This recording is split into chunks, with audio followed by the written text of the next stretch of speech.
I've just finished listening to this, and it's a recommend, right? It's a recommend. It's not as much as a recommend as the previous one. I think it could have. This one, it could have used another disc, right? I like the lower price point on the 3 discs. That really works. But this has 3 2-part stories, and honestly, I think they all work well. Here's the thing: you can so tell what Rangers has Nick Briggs personally involved with them, right? Because they're the good ones. And there's like my first thing I can't stand about Big Finish in the current day is their box sets have generic titles. This one doesn't. James Robert McCrimmon, and this was Nick Briggs' idea, right? Make this box set about Jamie, like an older Jamie. So to bring it up to speed, the first one the first box set takes place after the War Games, and the Doctor is being manipulated into being an agent of the CIA, Celestial Intervention Agency, and his handlers this woman called Raven. All of it works very well, right? All of it works very well. They got Michael Troughton playing the second Doctor as opposed to Fraser Hines, who has a very different take to Fraser Hines. Fraser Hines I thought was excellent, but and very accurate. And so this one is also very authentic, but it's its own thing. It's much more avuncular. You know, the second Doctor when he's like jolly and laughing and just kind of a little bit more playful. That's his take on it, and it really works, right? I really like it. It's not an impersonation. It's which was a better impersonation, Fraser Hines or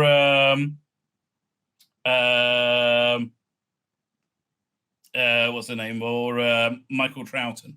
I think the better impersonation was Fraser Hines. Quite frankly, if you ever want to have the second Doctor on TV, I would cast Fraser Hines to play him. Right, so now he's like an agent of the like an unwilling agent, right, and being sent on missions. And so this one, the first 2-part story is he gets sent to basically find an older Jamie. So what I liked about this story was there's been many different futures for Jamie in different media. Like you had in the comic strip, what was that one? What's it called again? Written by Grant Morrison, beautiful artwork by John Ridgway. It was the last 6 Doctors story, World Shapers, right? Where he goes to meet old Jamie. He's like this old mad person, right? So you got that going on. You also have a Jamie as the laird of the manor. So there's these different clashing realities, and I do like it when they do that. Do that on Big Finish releases. Basically, Jamie is suffering from some alien infection that, like, again, put him in a different reality. I guess that circumvented the blocks that the Time Lords put on his memory. And basically, the whole thing is basically to put Jamie and the Doctor back together again. So, which it worked, and it works very well for that. Second story, the Green Man. Let me see what was the blurb about it. Perched hundreds of miles above a forest canopy of Floritus Prime, the Grove Rehabilitation Center promises to help staggering rich galaxy cheat death. Yes. So basically, they've had a bunch of missions in between the first and second story, including the excellent third Doctor story. What's it called again? Let me try and pull that up, because that was freaking awesome. Where is it? With it, although the age of Jamie does change quite a lot. Hang on 1 second. Third Doctor collection. Now, whenever you go to these collections, they never work, right? It's always the wrong thing. Is it coming? There you go. Doink. Sort by recent first. It was one of the newer ones. God, it's never finished listening to that. Return of Joe Jones. Was it Collide? No, it wasn't Kaleidoscope. It was the one after. See, look, this is freaking useless, right? I'm sorry. I should be up. And why is the 9th Doctor in here? It was, I think, after Kaleidoscope was very good as well. I don't know. The Return of Joe Jones, or what's the one before this one? Annihilators. There you go. There we go. Yeah, which had so the Jamie here looks quite a bit younger than the Jamie over here, right? But this was excellent. So he has a bunch of adventures, and they say they need a holiday, so they get sent to this like luxury spa where they got to have this like terrible disease to go there that they infect the doctor with. And they're supposed to be there to find a Time Lord, but the mission doesn't really matter. There is shenanigans going on with a Krynoid, right? And it's a good solid adventure. And like these 2-part ones do zip along.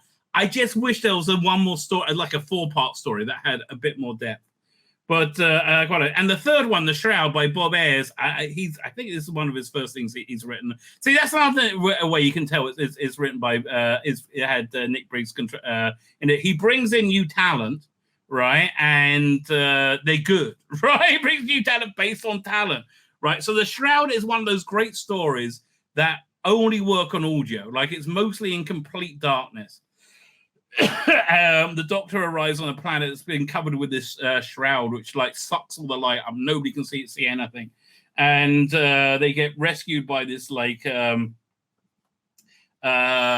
rebel, this like insurgent group that's trying to survive.